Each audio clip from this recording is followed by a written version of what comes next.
ZEE5 ಇರುವಾಗ ನೀವು ನಿಮ್ಮ ನೆಚ್ಚಿನ ಶೋಗಳನ್ನ ಎಂದಿಗೂ ಮಿಸ್ ಮಾಡಿಕೊಳ್ಳುವುದಿಲ್ಲ. ಅದು ಸಂಪೂರ್ಣ ಉಚಿತವಾಗಿ. ಅಮ್ಮೋರೆ, ಇರೋ ವಿಷಯನ ನಿಮ್ಮ ತಾವೆಲ್ಲ ಹೇಳ್ಕೊಂಬಿಟ್ಟೆ. ಇದರಿಂದ ಮುಂದಕ್ಕೆ ನನಗೇನಾರ ತೊಂದರೆ ಆಯ್ತದೇನೋ ಅಂತ ಭಯ ಆಯ್ತೈತೆ.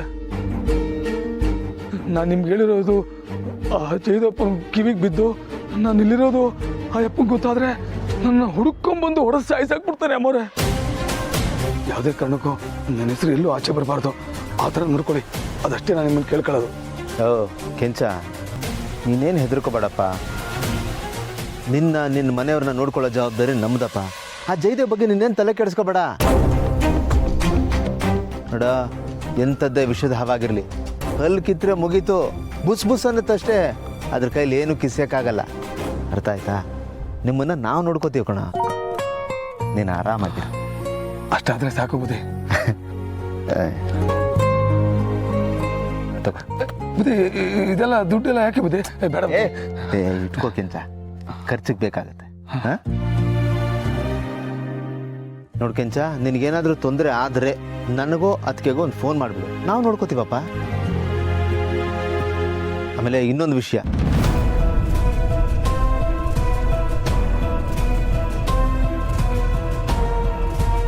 ಸರಿನಾ? ಸರಿ ಬಿದ್ದಾರ, ಆಯ್ತು. ತಿಂಬುದಿ ಬತ್ತೀನಿ ಕಣ್ರವ. ಅದಕ್ಕೆ ಜಯದೇವ್ದು ಯಾಕೋ ಜಾಸ್ತಿ ಆಯ್ತು. ಅದಕ್ಕೆ ಮುಂಚೆನೂ ಹಣಕ್ಕೆ ಆಸೆ ಪಡ್ತಾ ಇದ್ದ, ಹಾಳಾಗೋಗ್ಲಿ ಅಂತ ನಾವು ಬಿಟ್ಬಿಡ್ತಾ ಇದ್ವಿ. ಆದರೆ ಈಗ ಪ್ರಾಣ ತೆಗೆಯೋ ಲೆವೆಲ್ಗೆ ಬೆಳೆದಿದ್ದಾನೆ.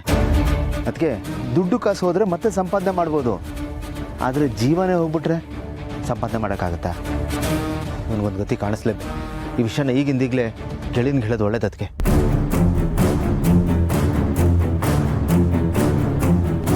ಬನ್ನಿ ಹೋಗೋಣ.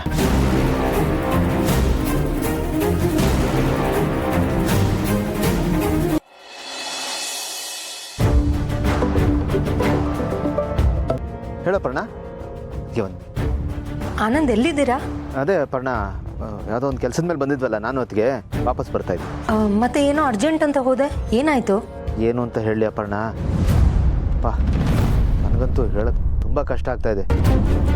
ನಿನಗೆ ಗೊತ್ತಾದರೆ ನೀನು ತಲೆ ಸುತ್ತ ಬಂದು ಬಿದ್ದೋಗ್ಬಿಡ್ತೀಯ ಅಷ್ಟೇ. ಅಲ್ಲೇ ಬಂದು ಹೇಳ್ತೀನಿ ಬಿಡು. ನೋಡು, ನೀನು ಇಷ್ಟು ಹೇಳಿದ ಮೇಲೆ ನಂಗೆ ಕ್ಯೂರಿಯಾಸಿಟಿ ತಡ್ಕೊಳಕ್ಕಾಗ್ತಿಲ್ಲ. ಅದೇನಂತ ಹೇಳು. ನೀನು ಜಯದೇವ್ ವಿಷಯದಲ್ಲಿ ಏನೇನು ಹೇಳಿದ್ದೋ ಅವಷ್ಟು ಸತ್ಯ ಅಪರ್ಣ.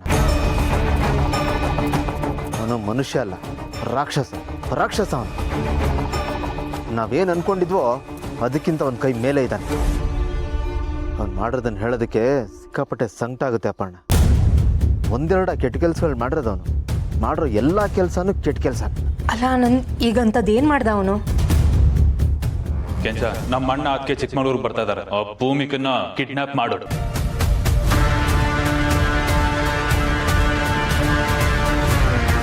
ಓ ಮೈ ಗಾಡ್, ಅವನು ಇಷ್ಟು ಕೆಟ್ಟವನು ಅಂತ ಗೊತ್ತಿರಲಿಲ್ಲ. ಕೆಟ್ಟವನಲ್ಲ ಅವನು, ರಾಕ್ಷಸ ಅವನು, ನೀಚ ಅವನು. ಅಲ್ಲ ಆನಂದ್, ಇಂಥವ್ರ ಜೊತೆ ನಾವು ಬದುಕ್ತಿದ್ದೀವಲ್ಲ ಅಂತ ನನಗೆ ಭಯ ಆಗ್ತಿದೆ. ಹೌದು ಚಿನ್ನ, ನನಗೂ ಹಾಗೆ ಅನ್ನಿಸ್ತು. ಅಲ್ಲ, ಮನುಷ್ಯರು ಮಾಡೋ ಕೆಲಸನ ಅದು. ನಿಜವಾಗ್ಲೂ ಅವನು ಪ್ರಾಣಿಗಿಂತ ಕಡೆ ಅವನು. ಪ್ರಾಣಿಗಳನ್ನ ಯಾಕೆ ಹೋಲಿಕೆ ಮಾಡ್ತೀಯಾ? ಪಾಪ ಅವು ಹೊಟ್ಟೆಪಾಡಿಗೋಸ್ಕರ ಬೇಟೆ ಆಡುತ್ತೆ. ಆದರೆ ಇವನು ನೀಚ ಅವನು. ಹೌದು ಅಪರ್ಣ, ಅವನಿಂಥ ನೀಚ ಅನ್ನೋದು ಇವತ್ತು ನಮ್ಗೆ ಗೊತ್ತಾಗೋಯ್ತು. ಅದಕ್ಕೆ ಈ ವಿಷಯನ ಗೆಳೆಯನ ಗಮನಕ್ಕೆ ತರಕ್ಕೆ ಹೋಗ್ತಾ ಇದ್ದೀವಿ. ಹಾಂ, ಮೊದಲ ಕೆಲಸ ಮಾಡಿ. ಇವ್ನ ಹಣೆ ಬರಹ ಏನು ಅನ್ನೋದು ಡುಮ್ಮಂಗೆ ಗೊತ್ತಾಗಲೇಬೇಕು. ಆದರೆ ಆನಂದ್, ಅವ್ನು ಡುಮ್ಮಂಗೂ ಏನೂ ಅಪಾಯ ಮಾಡಲ್ಲ ಅನ್ನೋದೇನು ಗ್ಯಾರಂಟಿ? ನೀಚ ಅವನು ಸೇಫ್ ಗಾರ್ಡ್ ಆಗೋದಕ್ಕೋಸ್ಕರ ಏನು ಬೇಕಾದರೂ ಮಾಡ್ತಾನೆ.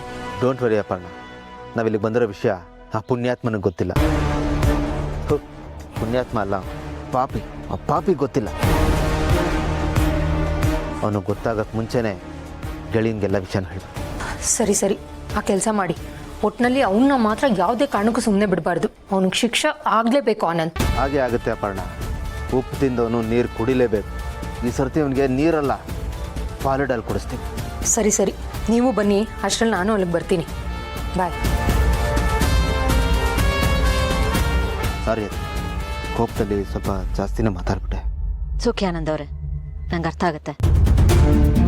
ಹೀಗೇನಾದರೂ ಆದರೆ ಯಾರಿಗಾದ್ರೂ ಕೋಪ ಬರೋದು ಸಹಜನೇ. ಅದಕ್ಕೆ ಈ ವಿಷಯ ಎಲ್ಲ ಗೊತ್ತಾಗಿ ನಮಗೆ ಇಷ್ಟೊಂದು ಸಂಕಟ ಆಗ್ತಾ ಇದೆಯಲ್ಲ, ಪಾಪ ಗೆಳೆಯನಿಗೆ ಎಷ್ಟು ನೋವಾಗ್ಬೋದು. ಏನು ಮಾಡೋಕ್ಕಾಗಲ್ಲ ಆನಂದ್ ಅವರೇ. ಪ್ರತಿಯೊಂದಕ್ಕೂ ಅಂತ್ಯ ಅನ್ನೋದಿರುತ್ತಲ್ವ, ಒಳ್ಳೇದು ಕೆಟ್ಟದು, ಇದಕ್ಕೂ ಅಂತ್ಯ ಕಾಣಲೇಬೇಕು. ಹೌದು, ಅದಕ್ಕೆ ಅಂತ್ಯ ಕಾಣಲೇಬೇಕು.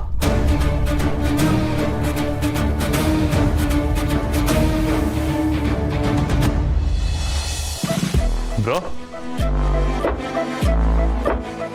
ಅಜಯ್ ಮಲಿ ಏನು ಮಾಡ್ತಾ ಇದ್ದಾರೆ? ಮಲಗಿದ್ದಾಳೆ, ರೆಸ್ಟ್ ಮಾಡ್ತೀಯಾಳೆ. ಗುಡ್, ಒಳ್ಳೇದು, ಚೆನ್ನಾಗಿ ರೆಸ್ಟ್ ಮಾಡಲಿ. ಹಾಂ ಬ್ರೋ, ನಾನು ಅವಳಿಗೆ ಅದನ್ನೇ ಹೇಳ್ಬಿಟ್ಟು ಬಂದೆ. ಬ್ರೋ, ನಿನ್ನ ಹತ್ರ ಒಂದು ಇಂಪಾರ್ಟೆಂಟ್ ವಿಷಯ ಮಾತಾಡಬೇಕಿತ್ತು. ಏನು ಹೇಳು?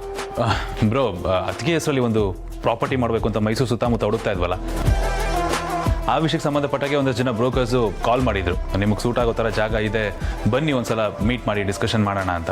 ಹಾಗಾಗಿ ಮೈಸೂರಿಗೆ ಹೋಗ್ಬೇಕಿತ್ತು ಬ್ರೋ. ಬ್ರೋಕರ್ಸ್ ಕಾಲ್ ಮಾಡಿದ್ರಾ? ಹಾಂ ಬ್ರೋ, ಬ್ರೋಕರ್ಸು. ನಾನು ನಿನ್ಗೆ ಹೇಳಿದೆ ಅನ್ಕೊತೀನಿ, ಹೇಳಿಲ್ವಾ? ನನಗೆ ಹೇಳಿಲ್ವಲ್ಲ. ಸಾರಿ ಬ್ರೋ, ಹೇಳಿದ್ದೀನಿ ಅನ್ಕೊಂಡು ಮೋಸ್ಟ್ಲಿ ಮರ್ತ್ಬಿಟ್ಟಿದ್ದೀನಿ, ಸಾರಿ. ಇಟ್ಸ್ ಓಕೆ ಬ್ರೋ, ಏನಿಲ್ಲ, ಕೆಲಸ ಸ್ವಲ್ಪ ಈಸಿ ಆಗಲಿ ಅಂತ ನಾನು ಬ್ರೋಕರ್ಸ್ನ ಕಾಂಟ್ಯಾಕ್ಟ್ ಮಾಡಿದೆ ಅಷ್ಟೇ. ಫಾರ್ ಎಕ್ಸಾಂಪಲ್ ಗೊತ್ತಲ್ಲ ಇವರು SLN ಪ್ರಾಪರ್ಟೀಸ್ ಅವರು, ಮತ್ತು RD ಬಿಲ್ಡರ್ಸು, ಶುಭ್ ಕನ್ಸ್ಟ್ರಕ್ಷನ್ಸ್ ಅವರು, ಅವ್ರಿಗೆಲ್ಲ ನಾನು ಕಾಂಟ್ಯಾಕ್ಟ್ ಮಾಡಿದ್ದೆ. ಸೊ ಈಗ ಒಂದಷ್ಟು ಪ್ರಾಪರ್ಟಿಗಳು ರೆಡಿ ಇದೆ, ಬನ್ನಿ ಒಂದ್ಸಲ ನೋಡ್ಕೊಂಡು ಹೋಗಿ ಅಂತಂದರು. ಹಾಗಾಗಿ ಹೊರಟೆ. ಒಂದ್ಸಲ ಕಾಲ್ ಮಾಡ್ಕೊಡ್ತೀನಿ, ಮಾತಾಡೋದು. No it's okay, it's not required. ಅಲ್ಲ ಬ್ರೋ, ಮಾತಾಡೋದು ನಿಂಗೊಂದು ಕ್ಲಾರಿಟಿ ಬೇಡ ಅಜಯ್, ಈಗ ನೀನು ಮಾತಾಡಿದ್ಯಲ್ಲ, ಮತ್ತೆ ನಾನು ಮಾತಾಡೋದು ಏನಿದೆ? ಎಲ್ಲ ಕನ್ಫರ್ಮ್ ಮಾಡ್ಕೊಂಡಿದ್ಯಲ್ಲ, ನೀನು ಹೋಗ್ಬಾ, ನನಗೆ ಆಮೇಲೆ ಅಪ್ಡೇಟ್ ಮಾಡಿ ಸಾಕು. ಸರಿ ಬ್ರೋ, ಬಟ್ ಸ್ಟಿಲ್ ನೀನು ಒಂದ್ಸಲ ಮಾತಾಡಿದ್ರೆ ಚೆನ್ನಾಗಿರ್ತಿತ್ತು. ಪರವಾಗಿಲ್ಲ, ಐ ಟ್ರಸ್ಟ್ ಯು, ಅದಕ್ಕೆ ನಿನಗೆ ಈ ಜವಾಬ್ದಾರಿ ವಹಿಸಿರೋದು. ಸರಿ ಬ್ರೋ, ನಾನು ಹೋಗಿ ಏನು ಅಂತೆಲ್ಲ ನೋಡ್ಕೊಂಡು ಬರ್ತೀನಿ. ಒಂದು 2 days ಆಗುತ್ತೆ, ಅಲ್ಲಿ ಕ್ಯಾಚ್ ಯು ಸರ್. 2 days ಯಾಕೆ? ಹಾಂ ಬ್ರೋ, ಅಂದರೆ ಸುಮಾರು ಪ್ರಾಪರ್ಟಿಗಳಿದ್ದಾವೆ, ಒಂದು 4-5 ಪ್ರಾಪರ್ಟಿ. ಸೊ 4 ದಿಕ್ಕಲ್ಲಿ ಇರೋದ್ರಿಂದ ಸ್ವಲ್ಪ ನೋಡೋದಕ್ಕೆ ಟೈಮ್ ಬೇಕಲ್ವಾ? ಸರಿ, ಲೊಕ್ಯಾಲಿಟಿ ಯಾವುದು ತಿಳ್ಕೊ, ಕನ್ವರ್ಷನ್ ಆಗಿದೆ ನೋಡು, ಮುಖ್ಯವಾಗಿ ವಾಟರ್ ಸೋರ್ಸ್ ಏನು ಅಂತ ತಿಳ್ಕೊ. ಹಾಂ ಓಕೆ ಬ್ರೋ, ಅದೆಲ್ಲ ನಾನು ನೀಟಾಗಿ ನೋಡ್ಕೋತೀನಿ, ಎಲ್ಲ ಕ್ರಾಸ್ ಚೆಕ್ ಮಾಡಿನೇ ಬರ್ತೀನಿ. ಹುಷಾರು. ಹಬ್ಬ, ಇನ್ನೊಂದು 2 ದಿನ ಚಮ್ಮಕ್ ಚಲೋ ಜೊತೆ ಜಾಲಿಯಾಗಿ ಸುತ್ತಾಡ್ಕೊಂಡಿರ್ಬೋದು. C you sir, bye.